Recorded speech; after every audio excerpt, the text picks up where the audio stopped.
अग्निवीर योजना मुझे पहले समझा दो, ये है क्या? जो सेना में भर्ती होने के लिए रनिंग की प्रैक्टिस करता है वो कितने बजे उठता है? 4 बजे। और ऐसे लाखों युवा सपना देखते हैं तिरंगे की रक्षा करने का सपना। उनमें से पहले 80,000, तकरीबन हर साल 80,000 चुने जाते थे। कोई अरुणाचल जाता था, कोई जम्मू कश्मीर, कोई राजस्थान, कोई लद्दाख, कोई ठंड में, रेगिस्तान में, बारिश में अपनी पूरी की पूरी जिंदगी बच्चे, परिवार, माता पिता सब कुछ परे करके बॉर्डर पे जाके खड़ा हो जाता था। वो बॉर्डर पे खड़े होते थे, वहां पे तूफान आ जाए, बर्फ गिर जाए, गोली लग जाए, बम फट जाए, कुछ नहीं, देश के लिए अपना खून देने के लिए 80,000 युवा हर साल सेना में भर्ती होते थे। अब उनको पहले सेना क्या देती थी? सबसे पहले सेना उनसे कहती थी, देखो एक दिन ऐसा आ सकता है जब आपको हिंदुस्तान के लिए लड़ना पड़ेगा, शायद आपको शहीद होना पड़ेगा, मगर हम आपको एक बात की गारंटी देंगे कि दुनिया में सबसे बेहतर ट्रेनिंग हिंदुस्तान की सेना को, वायुसेना को, नेवी को हम देंगे। दूसरा वायदा, 15 साल आपको सर्विस मिलेगी। अगर आपको इतनी सी भी चोट लगी, हम आपकी रक्षा करेंगे। तीसरा वायदा, आपने इस देश के लिए अपना पूरी की पूरी आपने जिंदगी दी, आपने अपने बच्चे दे दिए, माता पिता दे दिए, परिवार दे दिया, अपने सारे के सारे सपने दे दिए इस तिरंगे को रक्षा करने के लिए।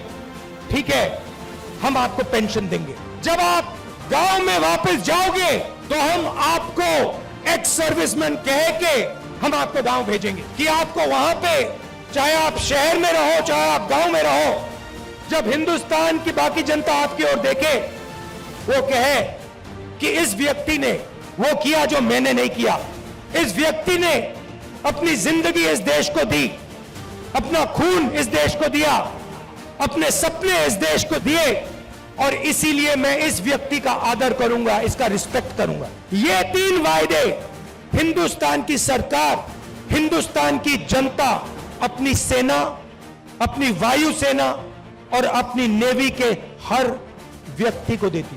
अब अग्निवीर योजना ने ये तीनों के तीनों वायदे तोड़ दिए हैं। अग्निवीर योजना क्या कहती है?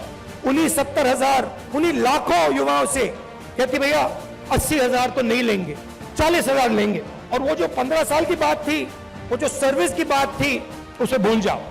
4 साल बाद हम 75% को वापस भेज देंगे, निकाल देंगे, बस 25% हम रखेंगे, 25% को हम रखेंगे, बाकी को हम छोड़ देंगे। आप लोग जाइए, बेरोजगार हो जाइए। अच्छा, जो पहले हम ट्रेनिंग देते थे, जो सैनिक को तैयार करने में 5, 10, 15 साल लगते हैं, जो टाइम लगता है उसको भूल जाइए। सिर्फ 6 महीने की ट्रेनिंग की जरूरत है, 4 साल बाद घर वापसी। पेंशन देते थे, अब नहीं दोगे। तो ये वायदे नरेंद्र मोदी जी ने और बीजेपी ने तोड़े हैं। जब मैं ये बात उठाता हूं तो कहते हैं मैं सेना के विरोध बात कर रहा हूं, मैं सेना की रक्षा कर रहा हूं, मैं सेना का आदर कर रहा हूं। और भाइयों और बहनों, एक और बात, जब वो युवा सड़क पे दौड़ते हैं, लाखों दौड़े, जब उन्होंने सरकार से कहा सरकार से कि भैया ये अग्निवीर योजना हमें अच्छी नहीं लगी, हम आर्मी में देश की रक्षा करना चाहते हैं, तो फिर सरकार ने क्या किया आप जानते हो? सरकार ने कहा कि इनके अगर चेहरे कैमरा पे आ गए, जो धरना दे रहे थे, अगर इनके चेहरे कैमरा पे आ गए तो इनको कोई सरकारी नौकरी नहीं मिलेगी, और धमकाया उनको कि बाहर मत आओ, अग्निवीर के बारे में सच्चाई मत बोलो, नहीं तो तुम्हें सरकारी रोजगार नहीं मिलेगा। मैं चला हूं, 3000 किलोमीटर चला हूं, वो सारे के सारे युवा मुझसे मिल रहे हैं, सारे के सारे कह रहे हैं कि हमारा सपना तोड़ दिया, हमारा भविष्य बर्बाद कर दिया। छुपाई नहीं जा सकती बात। सेना को 10% हरियाणा लोग देते हैं, आप देते हो। हरियाणा का हर युवा जानता है, अग्निवीर का मतलब हर युवा जानता है, हर सैनिक जानता है, यह सच्चाई है।